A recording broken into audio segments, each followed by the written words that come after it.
দুই বাচ্চার বাপ বিয়ে করছে এক অবিবাহিত মেয়ে।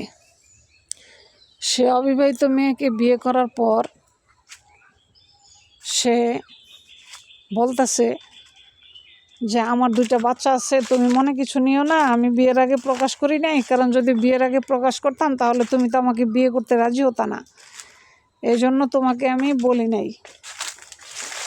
আসলে আমার দুইটা বাচ্চা আছে, এক বাচ্চার বয়স 5 বছর, আরেক বাচ্চার বয়স 10 বছর। আমার স্ত্রী আছে, সে অন্য ছেলের সাথে চলে গেছে ভেগে।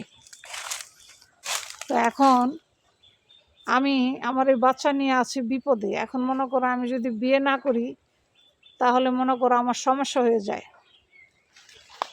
তো এই জন্য বিয়ের কথা গোপন রেখে তোমাকে আমি বিয়ে করে বউ করে আনছি। এখন তুমি আমার ছেলে মেয়েদেরকে তোমার নিজের সন্তান মনে করে পালবা। তো মেয়ে বলতেছে আমি হচ্ছে অবিবাহিত মেয়ে, তুমি হচ্ছে বিবাহিতা ছেলে, আমি কেন তোমার বাচ্চা দুইটা আমি পালবো? আমি হচ্ছে বিবাহিতা মেয়ে, অবিবাহিত মেয়ে, তুমি হচ্ছে বিবাহিতা ছেলে, আমি কোশ্চিনকালও এই কথায় আমি রাজি না। কারণ বাচ্চা তোমার, ঝামেলা তোমার, এটা তুমি কিভাবে মিট করবো এটা তুমি জানো। এটা আমার জানারও দরকার নেই, শোনারও দরকার নেই। তুমি মিথ্যা কথা কয়ে বিয়ে করছো, এটা তো করছো, অপরাধ করছোই। এখন আবার চাপাই দিতেছো তোমার 2 বাচ্চা। তোমার এই 2 বাচ্চা কে দেখবে? আমি তো দেখবো না, কারণ আমার দেখার জন্য ঠেকা না। তুমি মিথ্যা কথা কয়ে বিয়ে করছো, আমি তোমার জেলের ভাত খাওয়াবো। মেয়ে আবার কইতাছে এইটা। এখন ছেলে বলতেছে তুমি এই কথা কইও না, যা হয়েছে হয়েছে, ক্ষমা করে দাও। এখন মনে করো বাচ্চা দুইটা আমি কি করবো বলো? বাচ্চা দুইটা ছোট, তুমি মাইনা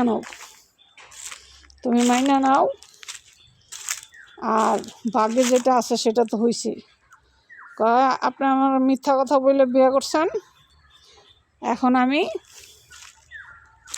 আপনার কোনো কথা আমি শুনবো না, আপনার সংসার আমি করবো না, সোজা কথা যেটা। 30 লাখ টাকা কাবিন, টাকা দেন, আমি আপনাকে ছেড়ে চলে যাব। আপনার এই 2 বাচ্চা কে পালবে? আমি পালবো না। তার সাথে আপনি একটা করেন, এই কাজের মহিলা রাখেন, রাইখা আমার 30 লাখ টাকা কাবিন দিয়া বিদায় করেন আমারে।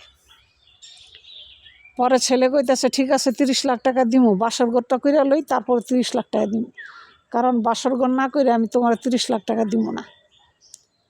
তো সে বাসর ঘর কইরা তারপরে সে 30 লক্ষ টাকা দিয়ে ওই মেয়েরে ছাড়ছে। ভিডিওটি ভালো লাগলে লাইক সাবস্ক্রাইব করে চ্যানেলের সাথে থাকবেন।